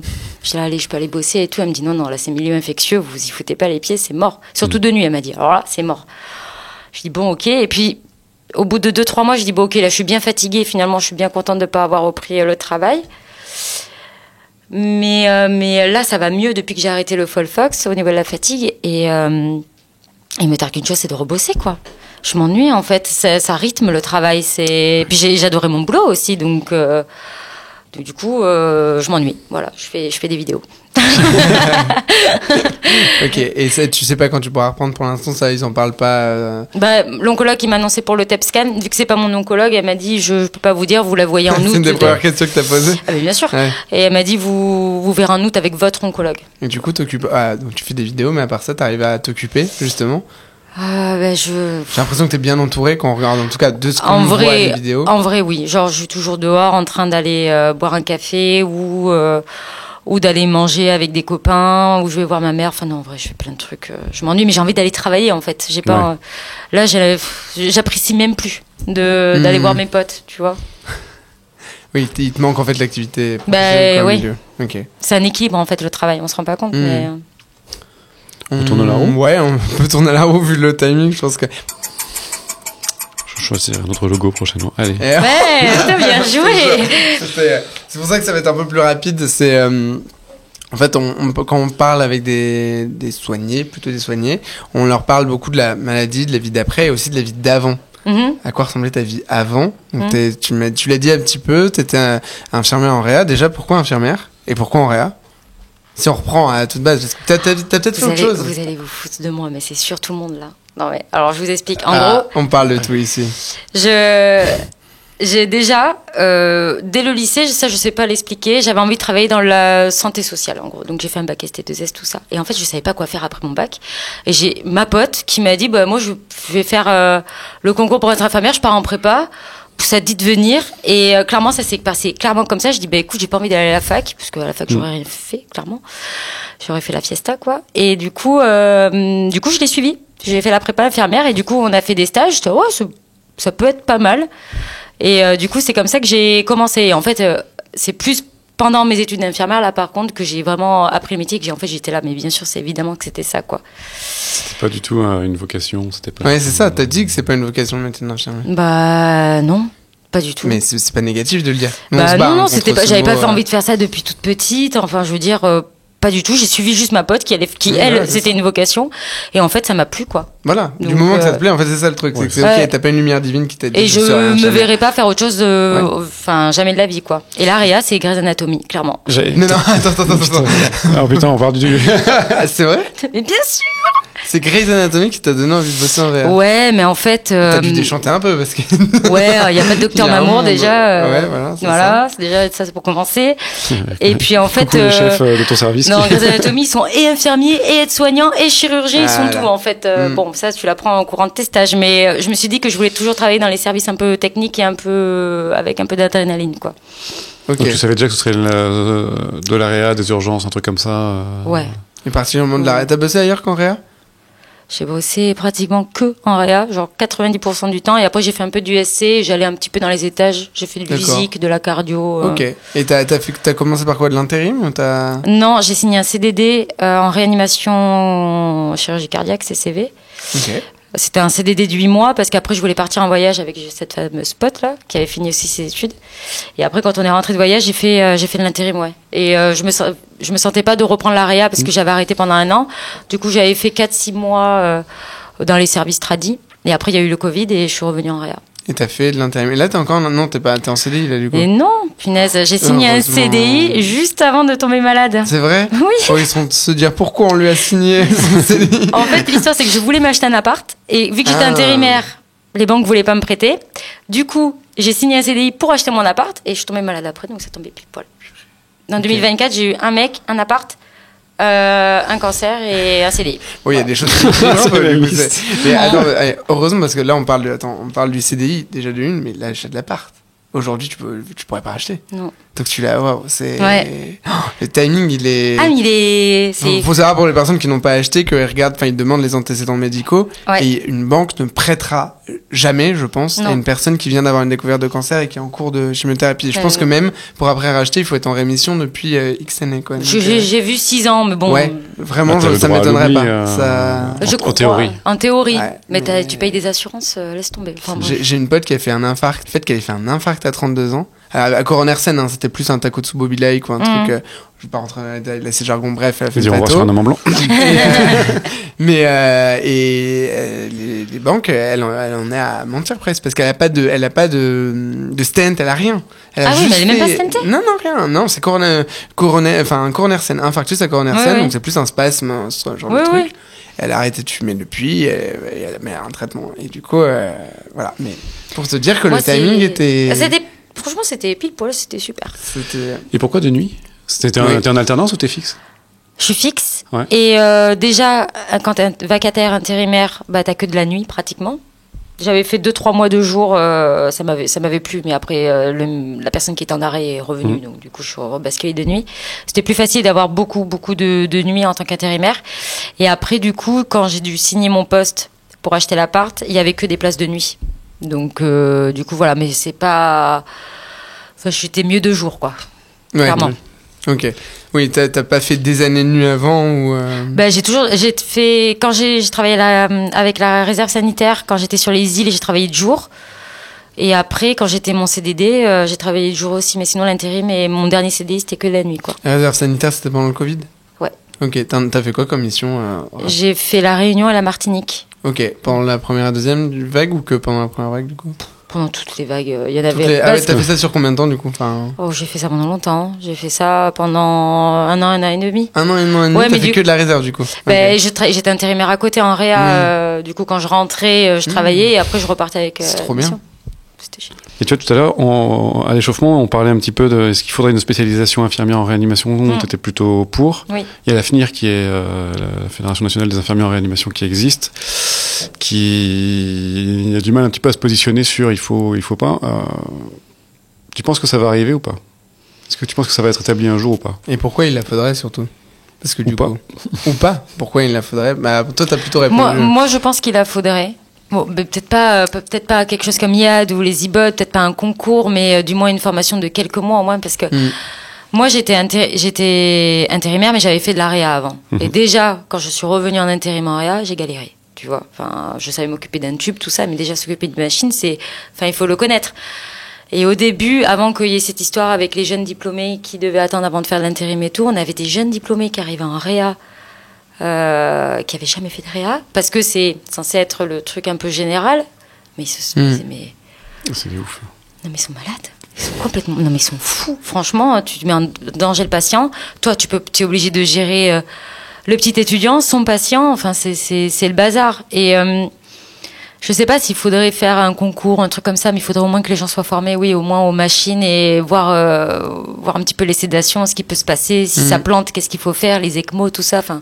Et tu penserais quoi? Moi, j'y pense de plus en plus. Ça existe dans plein de pays. Après, je pense qu'en fait, il faudra le généraliser à tous les métiers, mais d'une certification pour les infirmiers en réa, pour moi, ou pas que en réa, aux urgences, au SMUR, ce genre de truc, où en fait, tu passes une certification en plus, comme en Suisse par exemple, ou en Belgique, où là c'est une spé d'1 an, mais c'est pas un diplôme en plus, c'est une certification, bon, qui du coup entraîne une rémunération un peu supplémentaire, mais pas comme une spécialisation, et tous les 4 ans il faut la renouveler, repasser des examens, etc. Un peu comme la GSU ou un truc comme ça. Ouais, un truc comme ça. Bon, c'est une idée made by Jérémy là comme ça, mais franchement, je trouve les pilotes de ligne, ils passent un diplôme, mais en fait après ils sont certifiés, et ils sont aptes à voler, mais ils doivent repasser sur simulateur, etc. C'est pas idiot, hein, ça permettrait d'être à jour sur les recos. Après, le diplôme infirmier est en train d'évoluer vers ça, mais il y a ça d'une part, et ça permettrait. On est censé se mettre à jour tout le temps, en vrai. Censé. Mais je sais pas si dans ta réa vous êtes tous comme moi. On a tous les deux fait énormément de formations à des infirmiers en réa. Ouais. Et en fait, tu te rends compte, moi j'ai donné des formations sur la défaillance hémodynamique qui sont normalement accessibles à des infirmiers qui ont minimum 5 ans d'expérience, voire 10 ans. Et en fait, tu te rendais compte que tu pouvais avoir les plus jeunes qui avaient peut-être un peu moins 4 ans d'expérience versus des 15 ans d'expérience en réa. La petite jeune qui a que 4 ans d'expérience en réa, plein de fois, elle en savait bien plus que la personne qui avait 15 ans de réanimation. Et parce que, justement, quand elle allait la pousser, elle dit, mais non, mais ça, j'en ai pas besoin dans ma pratique. Ouais, mais c'est quelque chose que tu fais, et du coup, tu sais pas foncièrement pourquoi tu le fais. T'en as pas besoin au début. Je parle, par exemple, du débit cardiaque, ce genre de truc, tu vois. Mais quand t'as 10 ans d'expérience, ou quand justement c'est des nouvelles recos, bah, tu te rends compte que non, t'as des niveaux qui ont aucun rapport avec l'expérience, en fait. Bah alors c'est vrai que des fois il y a des anciennes infirmières qui me font un peu peur, mais oui, avoir une formation un peu comme un AVGSU, si tu veux pas un truc qui dure des plombes, juste voir les dernières recos, parce que quand même ton taf tu le connais quoi, enfin, mais savoir les dernières recos, les derniers pansements, je pense aux pansements parce il y a pas longtemps, enfin avant tout ça, je m'étais un peu embrouillée avec une collègue parce qu'elle foutait de l'éosine, tu vois. À l'ancienne, à l'ancienne, mais en vrai elle me dit mais ça marchait avant. Je dis ouais ma pote, ça marchait, mais maintenant c'est plus comme ça, tu vois. Les saignées ça marchait avant aussi. Oui. Les masques de la peste, ça marchait avant. Oui, voilà. Et en fait, juste si elle avait eu 3 jours de formation, on lui avait dit, bah, maintenant les pansements c'est comme ça, mais tu vois, bah. Et surtout pourquoi c'est comme ça? Parce que en fait, coup, pourquoi? Parce que moi j'ai beau lui expliquer, mais je suis la petite jeunette, donc elle s'en fiche. Une petite jeunette de 7 ans de diplôme déjà, mais. Ouais. Tu mets de l'asine pour sécher. Alors, on va reprendre les bases. Oui. Non, mais après, avant ça se faisait. Je lui dis, mais t'as raison, mais tu vois bien que. Et ça se fait encore, mais c'est dans des cas dermato hyper précis, spécifiques. La dernière fois, j'ai vu un truc, j'avais l'impression que c'était vieux comme le monde, un mec qui avait des sangsues pour revasculariser son doigt. Ça marche bien, ça. Ça marche super bien. Dans des cas. Mais j'étais là, mais c'est un truc de fou. Moi, je croyais que c'était un truc à l'ancienne, ça, les sangsues. Sur les greffes de lambeaux, ça marche bien. Ouais, c'était un lambeau. Le miel sur les brûles. Enfin, il y a plein de trucs autour des études sur le miel, les trucs qui ressemblent sur le papier à des recettes de grand-mère et qui reviennent, mais qui sont appuyés sur la littérature nouvelle, pas des papiers qui datent de 2002, par exemple. Bah oui, évidemment. Dans mon stage en rhumato, en 2e année, il y avait des nanas qui mettaient c'est la première fois que je voyais les pansements au miel, mais eux, ils récoltaient le miel. Vous savez, vous avez vu à l'hôpital les petites dosettes de confiture et machin, et machin, l'une de miel. Ils prenaient ça pour faire les pansements. Tu t'as vu que la moitié c'est du sirop de glucose, en fait c'est pas du miel. Et en plus normalement c'est censé être un truc stérile. Oui. Et puis c'est pas n'importe quel miel qui est utilisé. Tu vois, il faut du thym, la lavande, des trucs comme ça. Mais bien sûr, puis le glucose ça bouffe quoi en plus. Ça brûle et tout. Donc, mais tu vois après le coup de l'assertif c'est pas mal. C'est un petit truc rapide que tu pourras avoir périodiquement. Pas forcément parce que t'as le certifiant ou juste une formation continue déjà, mais pour moi, le fait d'avoir au moins un questionnaire où tu réponds à des trucs à la fin et il faut avoir plus de temps pour être certifié, ou alors tu repasses et tu vas sur un truc complémentaire. Alors moi je suis trop chaud sur votre idée, vraiment. Genre, mais je suis sûre que les gens, ils auraient l'impression de se faire fliquer. Mais ça arrive, vous avez pas vu, ça arrive, hein, la réévaluation certifiante justement des infirmiers et pour tous les infirmiers, tous les infirmières en fonction de leur service. C'est en train d'arriver, gentiment, mais ça arrive. Mais par contre, c'est vachement plus concret, c'est vachement plus faisable que tu vois, va faire un DUREA en fait. Tu veux des infos, va faire ton DUREA. Ouais, mais derrière t'en fais rien en fait de ton DUREA parce que tu peux pas l'appliquer et parce que il est pas reconnu. Tu vois, tu disais tout à l'heure, ouais, à un moment, s'il y a une spécialité, c'est bien d'être un petit peu reconnu quand même derrière sur le truc. Ah bah oui. Et puis l'avantage de la certif, dernière chose, c'est que ça ne t'enferme pas dans un métier. C'est-à-dire qu'à un moment tu dis stop à l'AREA, je veux aller en onco. Et let's go, je vais en onco. Versus quand tu fais IAD, c'est peut-être plus difficile. Possible, mais plus difficile de revenir à aller bosser en rhumato après en tant qu'infirmier. Et c'est ça, avoir une certification avec des grades, tu vois, ça arrive dans les infirmiers pompiers par exemple, avec les protocoles EPISU, je sais plus exactement à quoi ça correspond le sigle, j'oublie à chaque fois, c'est protocole infirmier sur... bref, visu, et c'est des protocoles qui sont différents dans chaque département, mais on pourrait justement imaginer cette certification infirmier de soins intensifs, qui est commun. En plus, on pourrait faire un truc commun, SSPI, urgence, réa, et juste un truc où il faut avoir cette certification dans les premiers mois. Tu as la possibilité de la passer dans les premiers mois après avoir été diplômé, et tous les 4 ans, tu le refais sur quelques jours, comme tu dis. Ouais, sur quelques mois, en vrai, quelques jours, ça chaufferait. Hein. Mais moi, fliquer certaines infirmières, ça ne me dérangerait absolument pas. Je suis désolé, hein, mais il y en a qui mériteraient d'être fliqués parce que c'est dangereux. J'ai fait ça, fliquer. Pas moi, en tant qu'infirmier, mais en tant que supérieur. Tu vois. Ah oui, ok. Non, en termes de même la hiérarchie, de vérifier la certification, et du coup, par la certification, oui, il y a une forme de flicage, oui. Mais en fait, t'es un peu obligé, ouais. Mais il y en a, ça leur plaira pas. Hein. On termine le podcast et on va à la chaise, du coup Allez, c'est parti. Ouais. Allez, coucou les gars. On a une putain d'idée. Brocoli, du coup. Ça va tomber sur la lettre. C'est le brocoli. Alors, tu le cuisines comment, le brocoli, toi? Et il finit comment dans ton iléo? Alors, on peut parler de comment finissent les aliments dans mon iléo. Alors, le brocoli, tu sais, ça a des petits grains. Et ben, tu vois tous les grains, du coup. Les grains sont pas digérés? Non. C'est marrant, ça. Mais je te jure, tu fais des trucs de sésame ou quoi avec du sésame, tu nettoierais le sésame en vidéant l'iléo, tu peux te resservir, c'est non, nickel. merci. Non, allez, super. Et ça vient pas du fait que les petits grains, tu sais, on ne digère pas en tant qu'humain mais la on cellulose. digère pas du tout. La cellulose, oui, tout ça, on ne digère pas. Dans la salade, De la salade, c'est ce qu'on voit. Ouais. C'est ce qui permet justement de... Les fibres. En fait, on ne digère pas les fibres en tant qu'humain, alors que la tortue... Elle adore ça, la tortue. Ouais, oui, parce qu'elle les digère aussi. Est-ce que tu prépares ton sésame avant? Il faut pas bouffer du sésame cru. Bon, bref, podcast cuisine Ouais, dernier sujet qui est le vecteur de comment on t'a connu, les réseaux sociaux. Tout simplement, qui occupe, du coup, tu as dit, vu que tu en as occupé une part plus importante de ta vie, t'étais là avant ton cancer, en fait, quand on regarde ton compte. Moi, je t'ai découvert, poussé par l'algorithme, comme beaucoup ici, quand tu as commencé à faire tes vlogs chimo, mais en fait, t'étais déjà pas mal suivi sur TikTok. Ouais. T'es jamais tombé sur ton compte, je ne sais pas pourquoi. Ouais, c'est ça, ouais. Non, mais alors, TikTok, je ne consomme pas beaucoup, et t'étais beaucoup sur TikTok. Oui, beaucoup. Ouais. Et après, je t'ai connu via une photo qui a pop chez tout le monde quand t'as annoncé en fait ton cancer, je pense. Et voilà. Et qu'est-ce que tu voulais faire avant avec tes blogs? Est-ce que t'avais vraiment envie de te lancer dans un compte, ou est-ce que tu faisais ça pour les mes vlogs de réa ou tes vlogs de réa avant la chimio justement? En fait, les vlogs de réa à la base, moi j'aime bien faire des vidéos déjà de mon côté. Mais je m'amusais en fait à filmer mes collègues de temps en temps, mais ça restait dans mon téléphone tout simplement.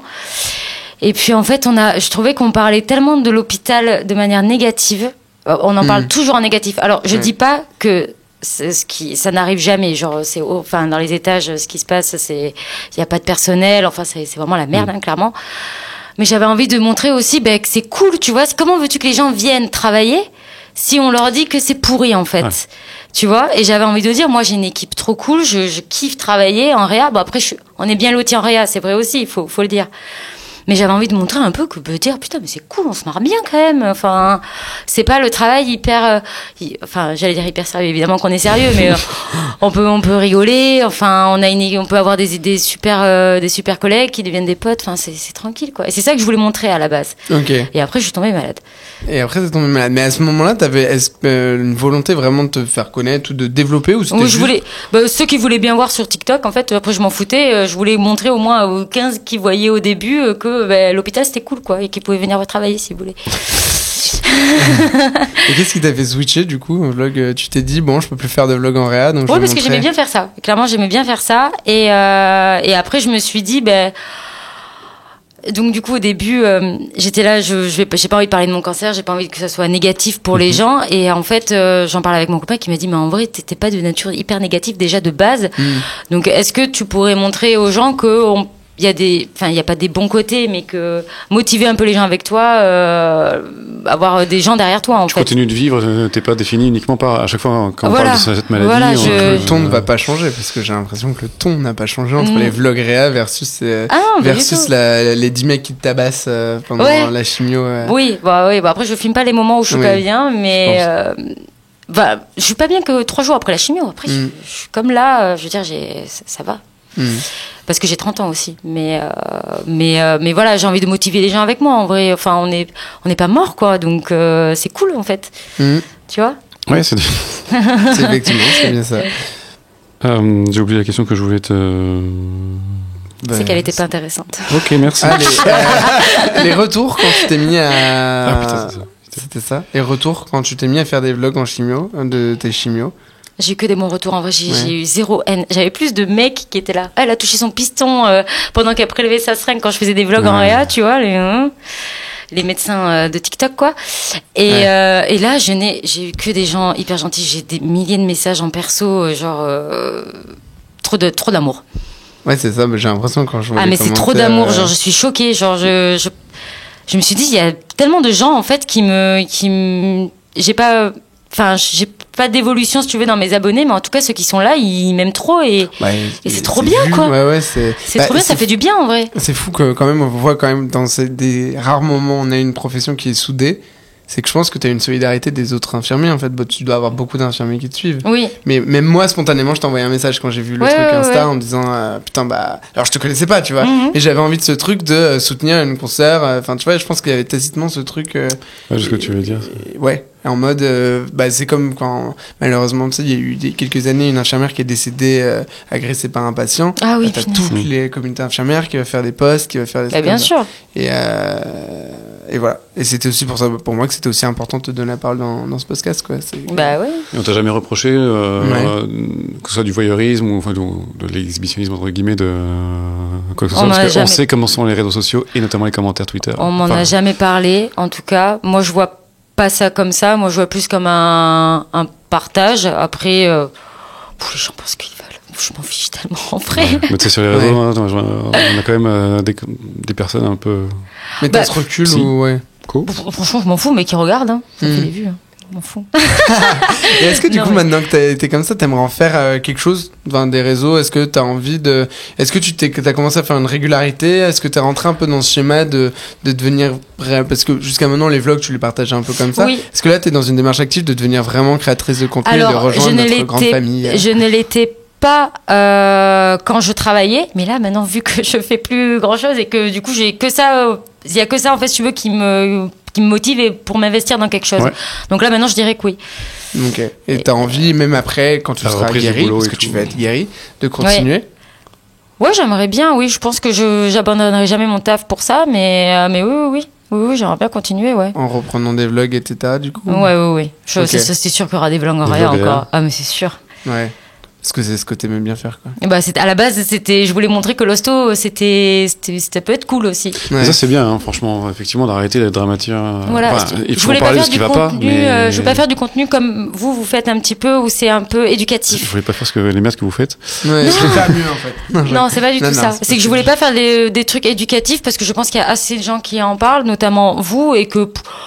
vous êtes super précis. Moi, des fois, j'explique un peu à la tuyauterie, tu vois. Enfin. Ouais, mais c'est bien aussi. Enfin, c'est bien d'expliquer comme ça, je pense. Celle-là, c'est très tuyauterie, moi. Moi, les étudiants, quand je les vois, c'est pipi, caca, prout, limite, tu vois. Mais moi, j'avais envie de dire, comment veux-tu que les gens viennent à l'hosto? On n'arrête pas de critiquer l'hosto. Alors oui, on n'est pas bien. Bon, après, tout ce qu'il dit, c'est vrai, mais on passe tellement des bons moments aussi, on se régale. En vrai.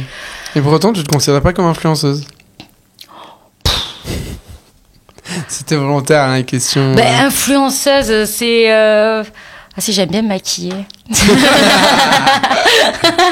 J'aime bien me maquiller. Pour ça, s'il y a des marques qui veulent m'envoyer des trucs, mais... Waouh. Dans un podcast non sponsorisé, elle va récolter des sponsors. Et ça, c'est fort. Mais en vrai... influenceuse dialyse. On va faire un haul dialyse. Aujourd'hui, on a le fil 150. Mais attends, mais je me suis dit, peut-être pour mes poches, tu sais, moi, j'avais les Bebron au début. Enfin, c'est des marques de Stomy. Et là, j'ai les Hollister. Mais moi, j'ai pas envie que Hollister me file des cartons. Enfin, je m'en fous, tu vois. Je préfère avoir du maquillage, par exemple. C'est quand même vachement plus sympa. Non, mais je sais pas si je suis influenceuse ou pas. Tu m'as dit, quand je t'ai dit que, moi, de mon point de vue, j'avais l'impression qu'il y avait beaucoup de gens qui faisaient du transfert sur toi. En tant qu'infirmier dans les gens qui te suivent, tu m'as dit cette phrase qui m'a marqué, que j'ai même noté dans mon truc. Tu m'as dit, mais moi, ce qui me fait peur, c'est que si un jour je meurs, il y a beaucoup de gens tristes. Oui. C'est comme avec mes parents, tu vois, c'est le premier truc que j'ai dit. Moi, je pense aux gens autour de moi, tu vois, je me dis, franchement, je reçois tellement de love, mais c'est un truc de malade. Et je me dis, mais les gens, ils vont être super tristes. Quand j'ai dit la vidéo où je pleurais un petit peu, un peu émue, que je disais que j'avais plus de méta, les gens, ils étaient là, putain, mais on a pleuré, tu nous as fait peur, mais... Ouais. Donc, C'est là où tu vois la dimension des réseaux aussi. ouais, c'est que en t'as vrai, un je truc, pense. Enfin, tu le sais, mais quand ça t'arrive à toi, tu te dis, wow, c'est une simple petite vidéo, ça peut faire beaucoup de choses quand même. Et je pense aussi qu'il y a un truc qui joue, c'est que t'as 30 ans. Et qu'il y a plein de gens qui s'identifient et que t'es pas dans les âges où on a un cancer normalement. J'ai 30 ans la semaine prochaine. T'as 30 ans la semaine prochaine. Pas encore. Bah, je sais pas, tu le dis tout le temps que t'as 30 ans. Parce que je peux pas dire que j'ai 29 ans maintenant, j'ai 30 ans la semaine prochaine. Et voilà, c'est ça. Mais je pense que ça a fait un transfert en mode on s'identifie à toi. Ouais. Parce qu'il y a beaucoup d'infirmiers sur les réseaux qui ont cet âge-là ou qui sont un peu plus jeunes et tout. Tu sais qu'il y a un étudiant, la dernière fois j'étais à un festival et ça m'a trop choqué. Et le mec il servait les bières sans alcool. Et pour moi franchement sans alcool pour le coup et il m'a dit en tout cas merci de redonner confiance aux étudiants. Je te jure qu'il m'a dit ça. Il m'a serré la main. Ah, trentaine. Il était tout jeune, tu vois. Il m'appelait madame et tout, enfin bref. J'étais là, ouais, ok. Et j'étais là, de rien. Je sais pas pourquoi j'ai dit ça. On est d'accord, on ne sait pas quoi dire dans ces cas-là. Non, ok. De rien, parce que t'as jamais l'impression d'avoir fait un truc. Non. Mais c'est bien aussi d'avoir T'as des gens qui t'ont reconnu là. Oui, c'est trop rigolo, tu sais jamais quoi leur dire. En plus, on sait que tu travailles à Toulouse, donc à Toulouse, à mon avis, tu dois avoir un petit fief. Bon, ça m'est pas arrivé beaucoup de fois. À Nantes, la dernière fois aussi, ça m'est arrivé. C'est vrai dans la rue, je me baladais à Nantes, j'étais avec des potes, et il y avait des gens qui me suivaient. Ah, et tes potes, ils ont dû bien se foutre de toi, non? Ah ouais. Ça fait, c'est la commu et tout. C'est trop drôle. Est-ce que il y a quelque chose une question qu'on t'a pas posée, quelque chose que tu voulais dire, en plus que l'AREA c'est quand même ultra stylé, et qu'il se passe quand même des choses chouettes à l'hôpital? Je sais pas là, qu'est-ce que je pourrais dire de plus? Pas forcément. Non, que la vie est pas terminée tant qu'elle est pas terminée. Voilà, c'est tout. C'est une belle phrase. Bah ouais. C'est vrai qu'on en a pas assez parlé. Si je l'ai peut-être dit dans l'intro, je ne sais plus. En tout cas, ce que t'affiches sur les réseaux, forcément sur les réseaux, on se dit toujours qu'il y a une façade, etc. Oui. Mais on t'a toujours trouvé ultra positive. Mais je suis comme ça à 90% mais voilà, du c'est temps. ça, c'est la question. Moi. Et on en a discuté au téléphone, donc je me suis un peu spoilé, mais de savoir est-ce que c'est qu'une façade ou est-ce que c'est comme ça tout le temps? Non, je suis comme ça tout le temps. Mais même c'est dans ma nature. Les seules fois où j'étais vraiment mal, c'était vraiment, comme je vous ai dit, post-chimio, parce que j'étais trop fatiguée. Tu sais, des fois, quand t'es trop fatiguée, t'es très énervée, tu pleures, c'est exactement ça. Après, je suis d'une nature... non, mais je suis comme ça tout le temps, en fait. Ouais, je suis comme ça tout le temps. Bah, c'est bien. Ouais. Faut jamais que ça change, je pense. Bah, non. Il n'y a aucune raison que ça change. Mais il n'y a aucune raison. Bah, écoute, on va terminer ce podcast pour te laisser aller profiter de la fête de la musique, puisqu'en plus, maintenant, tu peux boire de l'alcool. Oui, avec en petite quantité, bien évidemment. On parlera tu peux aller fêter, maintenant tu peux boire de l'alcool. C'est ça le message que tu veux envoyer? Non, mais on a bien compris qu'il y avait pendant 6 mois, j'ai fait la fête sans alcool, avec des bières sans alcool, et sachez, que les bières sans alcool, ça a vraiment goût de bière, et ça, c'est pas mal. Non? Enfin, ça dépend. Putain, j'ai léché le micro sans exprès. Allez, c'est très Covid ça. Qu'est-ce que je voulais dire? Non, ouais, les bières sans alcool, c'est très bien. Mais bon, ça vaut pas une vraie bière ou un vrai verre de vin. Mais avec modération toujours, parce que dans tous les cas, maintenant, je deviens rouge écarlate dès que je bois de l'alcool. C'est les sulfites. Ah ouais? Les sulfites, c'est une réaction histaminique. C'est à cause de la chimio. Elle m'a dit que ça allait pas durer, l'oncologue. J'ai dit, moi, j'ai mes 30 ans, par contre. Elle m'a dit, normalement, ça devrait aller, Juliette, vous inquiétez pas. Je vous jure qu'elle m'a dit ça. Écoute, merci beaucoup d'avoir fait le déplacement en plus depuis Toulouse. Ouais. Et puis, justement, de bien profiter de ta soirée et que tout aille pour le mieux et que tu gardes toujours ce sourire. Oui, merci.